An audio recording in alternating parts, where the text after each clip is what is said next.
Hi, Wicked. Hi, Wicked. We are two wicked females. I'm Laura, I'm Stephanie. and thanks for joining us Thanks today. for joining us. This is a little pop-up surprise video because we had so many questions come recently about empty nesting. And you know, it's this time of year in August when our high school seniors venture off into a whole new beginning. But they're not the only ones that are experiencing a whole new beginning and a whole new change of life. It's the ones that are still at home, like us, the moms and the dads, that can sometimes feel empty, and that's why we call it empty nesters.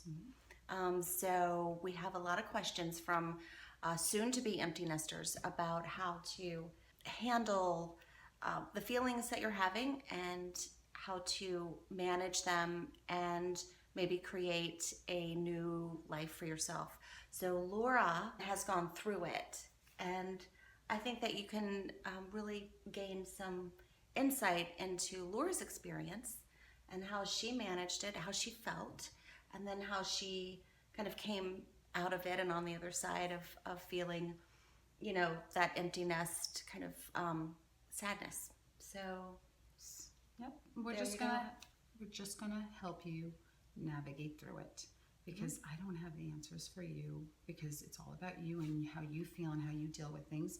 But I'm just gonna share with you how I navigated it, and I did navigate this before I became a life coach. So it is very authentic. So I hope that this all helps. So how were you feeling when you were getting ready for that time where you're going to have to drop her off? How were you feeling about things? So just so you all know, you're not alone because what I'm going to say, I believe that you're going to say, oh, me too. Have my daughter, who's the oldest, I'm very close to her, the girls, you know, and she's helped me with all my kids. So she became a little bit of a best friend. And she's going off to college. She went to college very close by, it was 20 minutes away. And still, it was really difficult that she was not going to be with me. Many people would say, oh, but she's only going to be 20 minutes away. I was like, if one more person says that, it doesn't matter. She's not going to be in my house. So there was a lot of things that were going through my mind.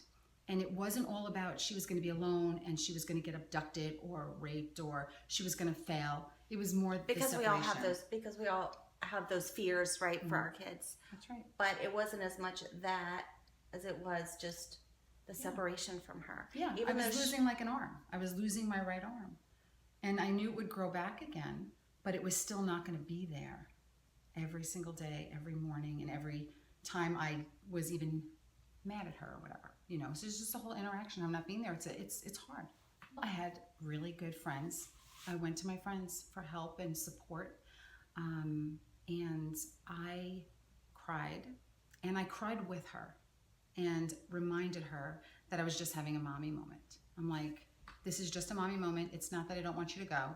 Same thing with my son when he left for college. And he left for college all the way across the country. He went to Arizona, and we lived in North Carolina.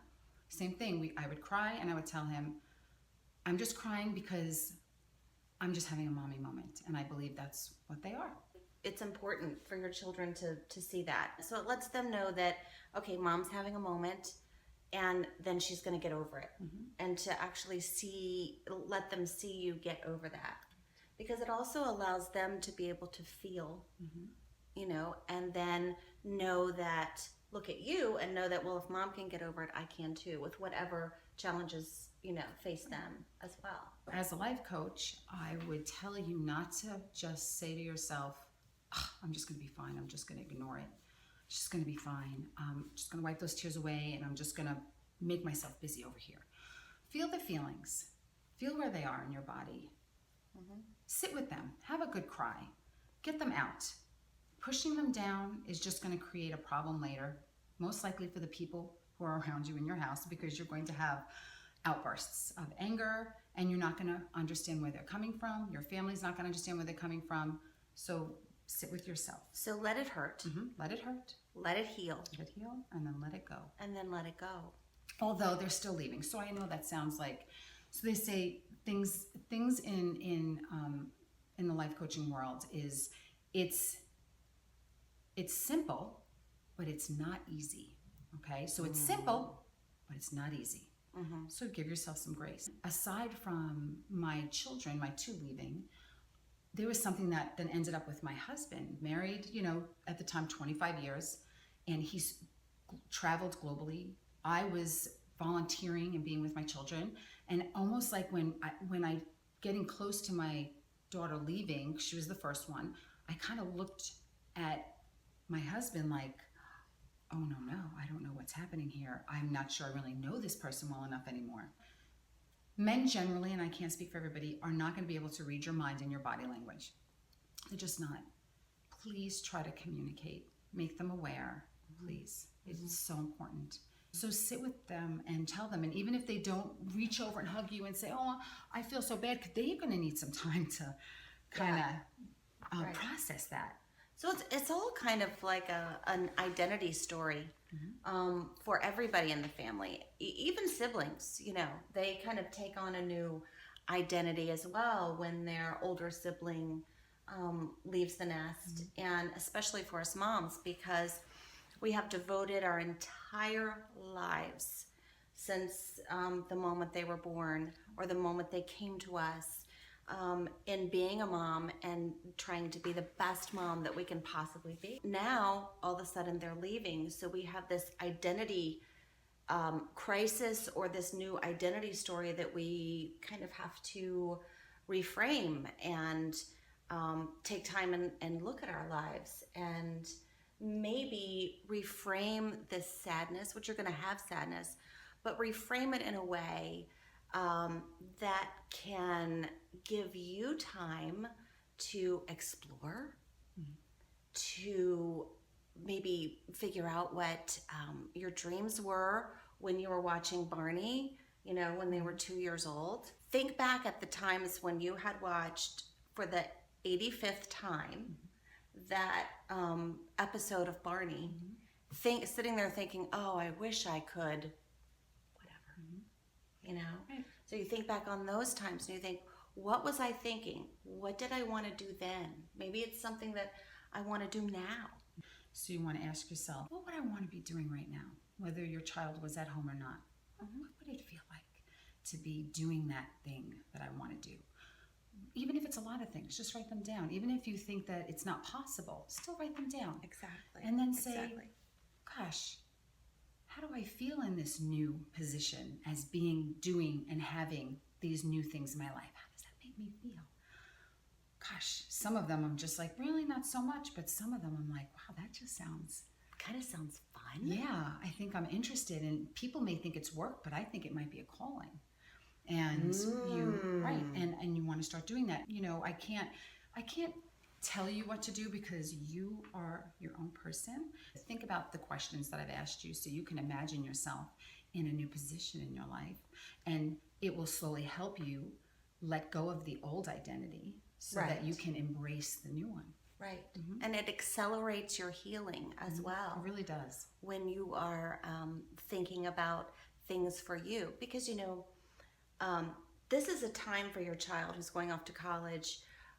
This is their time, right, of exploration and finding themselves. But instead of it being a time of loss for you, it could also be your turn as well. And how nice would it be for you to be able to share that with them? Oh my gosh, I took this class, or I went back to my degree and I brushed up on it, and now I'm going to get some consulting work, some part-time work, and I'm going to goal to make some money so we could take a trip. You both will have a lot to share, because I found that a lot of times I was trying to live a little bit through my child who was at college. Well, what are you doing? Where are you going? What are you having? And they thought that I was maybe overly hovering when I was like, well, I just want to be part of that again. Right. When I really don't need to be a part of that anymore. I didn't want to, really deep down inside. So, and that's where, your life coach would come in, and I would have probably had a very shorter time of living that if I would have just had my life coach and got through those layers a lot quicker. Even though they leave the nest, we are still mothers, and we are still and continue to be forever their role models.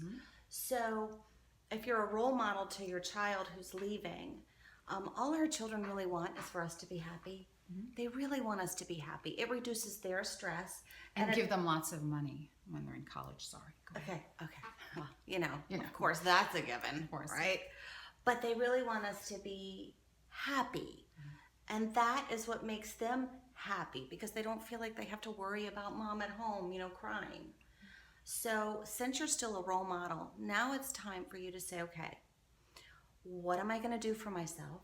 What are my dreams? What can I explore to maybe, excitingly change my identity story?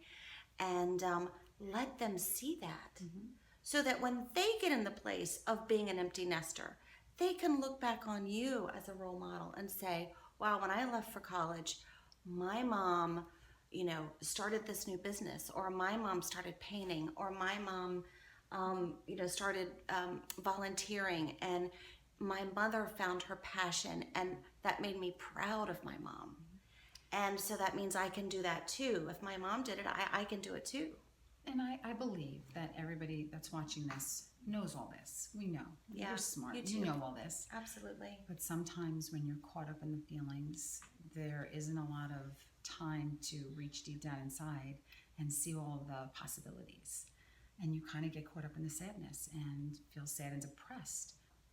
Well, you have some tools now to go ahead and sit with yourself. Even if you're writing and doing and having a good cry, sit with yourself. Journal. Journal. It's Journal. really important. And journaling doesn't always have to mean stories. It could be, if you like to do that, it can be just little bullets. It can be one words. I even have told my clients to do gratitude journals. What is the best thing that happened today just for you? Just one thing that you did that just by yourself that was so wonderful. And then you can go back and look at those when you are feeling sad and depressed. Sometimes I ask my clients, and this is kind of apropos to what we have here, I'll say, what if you had the ruby slippers?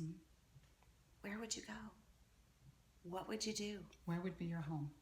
Where would be your home? Where would you find that inside yourself? And also, where would you find that outside of yourself?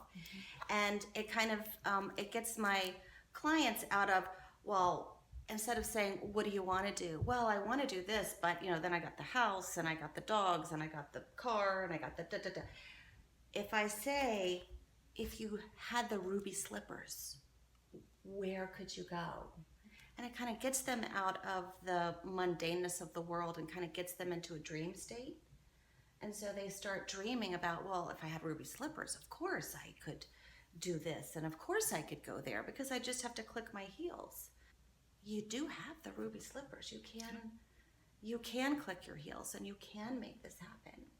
And one other point too is our job as parents from the time they were little, is to raise them to be competent, responsible, really lovely, kind citizens of the world. And when you say goodbye to them outside of your house so that they have this new adventure, yes, there's a huge part of you that is sorrowful, but you also have to pat yourself on the back and celebrate the job, the hardest job in the world, that you have done well. Take a moment to celebrate, and that can kind of change your perspective on how you're feeling at that moment. What might be helpful too is if everybody who's going through this comments or tells their story a little bit, then the others that are watching can kind of start to engage with you and everybody else so that you all can see what each are doing and that you're not alone. And you can even have a virtual cry if you want, right? Oh, that is lovely. Yeah. Reach out. Reach out and share. And send us messages and we'll do our live question and answers, and hopefully we'll get a lot of people that'll ask stuff that will help. And we can have a virtual cry. I love that. Because it's okay. It is so okay. And if that gets it out as well, Yeah. just gets that out in the universe. So we love you, and we know that this is really kind of tumultuous time that can be sorrowful, but it can also be a great time to dream and explore, and a time for you as well. Yeah, you got this. You got it. You're not alone. Nope. No. So comment on our Twitter, Facebook page, subscribe to our YouTube channel so that you get these updates when we're sending new shows out. And send us messages so we can make videos that will help you all get the tools to feel Yes. better. Yes, and please comment and share your stories so that we can create the rippling effect to help other people too. Okay. Okay, Have a good day. have a good day.